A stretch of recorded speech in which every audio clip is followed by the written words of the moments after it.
Hey YouTubers, Prez316 here, known as Will. I would like to finally tell you the story of my epic time in Vancouver for the Vancouver 2010 opening ceremonies. If it wasn't for my band for squeezing me in finally to get this opportunity, I wouldn't have made it because one of the elected councillors went in and gave it to me right on the deadline. But if it wasn't for my chief, he pulled some strings, and finally I was accepted to finally represent my band, including my hometown of Burns Lake, to perform in the opening ceremonies. If it wasn't for the four host First Nation, Vanok, and themselves, the Olympic uh, people, 300 of us, we wouldn't have met. And it was just such a great opportunity to see their traditional culture. And we shared it. We danced to them. And it was just an adrenaline rush when we had to share each other's songs, dances, and our culture to each and every one of them. And we had always had bonfires, and we sing, dance, and just have a good chill. And it was good that we all hanged out with each other downtown Vancouver when it was our free time. And at that time, we weren't supposed to let anybody know, including family at home or down south where we were. We couldn't tell them what was going on because we wanted each and every one of you to find out on the telly, and we wanted it to be a big surprise for all of you. And it was well worth it, actually. Dancing our hearts off. It was a lot of rehearsal for those 2 weeks when we were there. And to this day of January 30th, 2014, it is our fourth anniversary for coming down there. And that's by traveling, I mean. Um, we met a lot of people, and we've seen a lot of those volunteers to bring our regalias, and they went and wrapped them up really good so that it won't be crushed or anything. They take our stuff that is very delicate, and they stored it in a big truck or storage truck to the BC place, and everyone was actually tired of the healthy foods that we've been eating all this time. And I remember not not much of them, probably most likely 15 of them, they actually managed to escape the BC place, which we weren't supposed to. And they all went and got McDonald's because they were getting tired of the box lunches that they gave us. And they don't ever want to eat box lunches ever again. And some of it backfired on a few of them. And it brought me back actually when Prince George had that elders gathering here, and it was just so much of a memory. And like I said, I just can't believe it's been like 4 years. And we've been having those box lunches like every rehearsals. And we have our rehearsals from 9 a.m. to uh, noontime, 1 o'clock to 6 o'clock, 7 o'clock to 9 o'clock, and then it was back to Squamish, where we were staying at the North Vancouver Outdoor School. Then we had to get up and do it all over again. But sometimes we had workshops. I was there. We also had to go places, but there was two main ones that was happening, and that was Vancouver Aquarium, and then it was free shopping time after that. Or there was another one that you go to Whistler and to see that the torch runners and all that was happening, and going skiing in Whistler. I chose the aquarium one because I wanted to go shopping and get minutes at the time. And still, even at the aquarium, I had a good time there.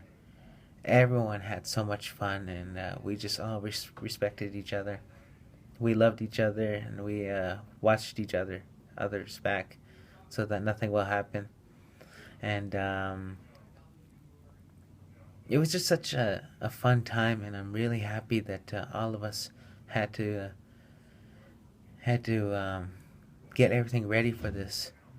And the performance of the countdown and all, I really had a good time during the countdown when had to rehearse, and actually even the main one too, when they were doing the countdown on the live on the telly. It was pretty funny once when they did the countdown to one. I shouted Happy New Year, and I was like, oh wait, I'm sorry, I forgot. And it just brought me good memories, and still to this day, watching it on YouTube or the box set that I bought once when I watched it, I still get goosebumps watching it, because I just cannot believe that to this day that we made Canada proud. And we danced our butts off, and I know we did it for Canada, for our people, and for our ancestors. And to tell you the truth, while we were rehearsing, I wanted to say that I was actually one of the people who was leading, and I had, and there was actually the four host First Nation dancers who were up ahead of us, who were leading um, the Northwest, and I was pretty scared, and I was shy. I didn't even expect this to happen, but I picked up a number, and it was WO25, and it was the numbers that we have to go by. And I thought that I was going to be somewhat in the front, middle, or somewhat in the back, or maybe dead last. But unfortunately, the people who was doing this, they were the producers. They actually told me to stand right here, and I asked who's going to be up ahead of me, and they said no one, just the Musqueam dancers. And it was just such a huge opportunity for me to dance in the Musqueam bomb, dance my heart out, and just made a lot of good friends. And there was an elder there who, she reminded me of my grandmother, and during those rehearsals, she gave me a hug and thanked me for being there. I was pretty shooken up at that time, because she was just such a sweetheart, and I loved her for that. And she just brought me so much memories to my grandmother, and I know that even though that my grandmother has passed on, I know that my grandmother is proud of me, including my late great uncle, because they both did something for Her Majesty the Queen, and I know that I will do the same thing one day. But the Vancouver 2010 Olympics was a big step first. Then right after our performances on live national, we had to get dressed like 10 minutes, and if we don't get dressed in 10 minutes, we'll be gone. We'll be left behind. And we had to go to the Chief Joe Mathias area to go and have dinner, actually. And once when we arrived at that center, it just brought us it brought shivers to me, that our those elders that was there watching us on the big screen, really big giant screen. It was like a movie theater size. And once when the announcer, the host, he went and told them to turn around and look at all of us and applaud for us, and they gave us a standing ovation. And I would have to say, in my point of view, in my opinion, that it was an honor. But if it wasn't for us, it was actually for our ancestors and our elders. So I think it was us, the dancers.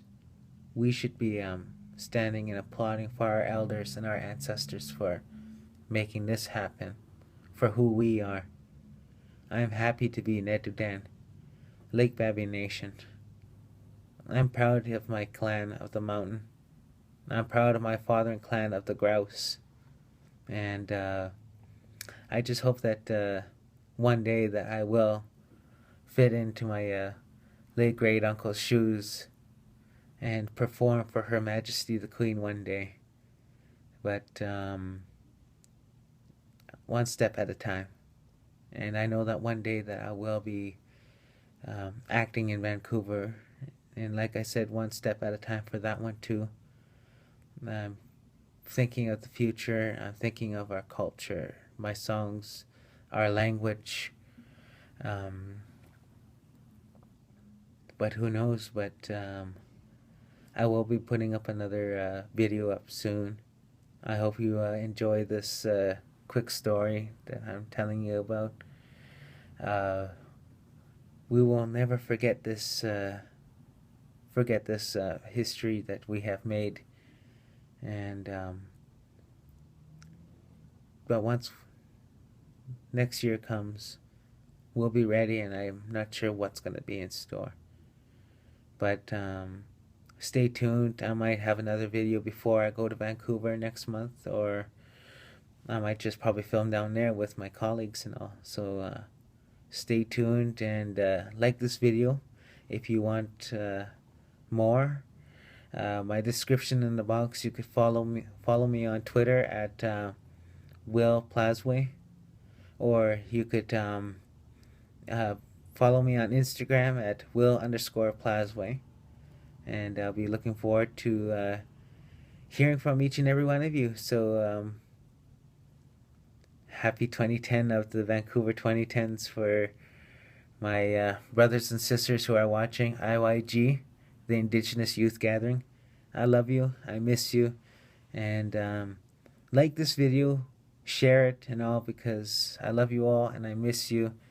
And again, to my to fellow YouTubers, like this video, and there will be more videos coming up ahead. See ya.